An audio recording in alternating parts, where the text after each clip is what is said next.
Senior صحافی اور تجزیہ نگار ہارون رشید کے مطابق سبھی مشکل میں ہیں، لیکن پی ٹی آئی والے سمجھ رہے ہیں کہ ہم بہت زیادہ مشکل میں ہیں، ہم پر بڑا دباؤ آ گیا ہے، لیکن وہ تو دباؤ کا آخری نتیجہ ان کے حق میں ہی ہوگا۔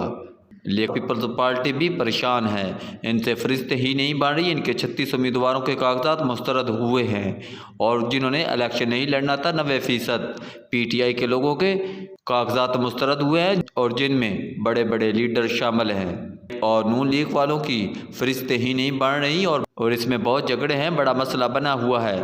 وہ چاہتے ہیں کہ پی ٹی آئی والوں کے کسی طرح سے ہاتھ پاؤں باندھ دیے جائے، ان کو کچل ڈالا جائے، مگر پی ٹی آئی نے بہت اچھی حکمت عملی اپنائی ہے۔ انہوں نے 2-3 پارٹیاں الگ سے رجسٹر کرا رکھی ہیں، ان کو الگ سے نشان مل سکتا ہے، اور جن لوگوں کے کاغذات مسترد ہوئے ہیں ان کے علاوہ بھی ان کے پاس آپشن موجود ہے۔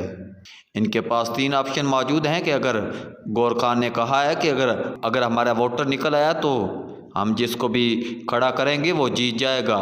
کے پی کے میں تقریباً ہم ساری سیٹیں جیت جائیں گے سوائے ایک آدھے کے۔ پنجاب میں بھی 20 سیٹیں جیت جائیں گے، اور کراچی میں بھی 20 سیٹیں ہماری ہی ہوں گی۔ دوسری صورت میں اگر 40% ووٹر 2 ٹھپے لگاتے ہیں تو الیکشن کل عدم ہو سکتے ہیں۔ تیسری صورت میں ہم الیکشن کا بائیکاٹ کر سکتے ہیں، اور اگر ہم الیکشن کا بائیکاٹ کریں تو ووٹر نہ جائیں تو 15-20% ووٹ کاسٹ ہو جائیں گے، تو یہ کوئی ریٹ نہیں ہوگا حکومت کی۔ عمران خان تو کئی دنوں سے کہہ رہے ہیں اصل الیکشن 2025 میں ہوں گے، اور اعتزاز الحسن نے بھی کہا ہے کہ الیکشن کمیشن الیکشن کرا نہیں رہا، الیکشن لڑ رہا ہے۔ ہمارے ایک دوست کراچی کے اخبار نویس طاہر صاحب نے کہا ہے کہ الیکشن تو نتائج مرتب کر رہا ہے، الیکشن تھوڑے ہی کرا رہا ہے۔ اور ایک صاحب نے مجھے ایک بڑی بلادری سے ان کا تعلق ہے کراچی میں، جو بڑے بزنس مین ہیں، انہوں نے کہا کہ میرا 40,000 ووٹر ہے اور برادری مجھ سے کہہ رہی ہے کہ الیکشن لڑو، تو میں نے کہا ہے کہ 2025 کا الیکشن لڑوں گا، جیسے 2024 کے الیکشن لڑنے کا کوئی فائدہ نہیں ہے، اور وہ ان کے لیے حالات آسان نہیں ہوگے فیصلہ سازوں میں بھی۔ میری اطلاع یہ ہے کہ 2 چیزیں یہ بحث ہو رہی ہیں۔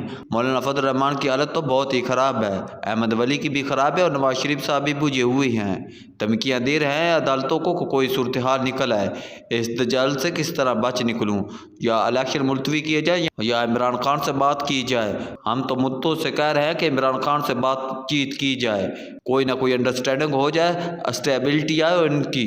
نون لیگ کے اپنے اخبار نویس کہہ رہے ہیں کہ اس طرح اسٹیبلٹی نہیں آ سکتی، کسی صورت بھی نہیں ہو سکتا کہ اس طرح الیکشن ہو اور اسٹیبلٹی آ جائے۔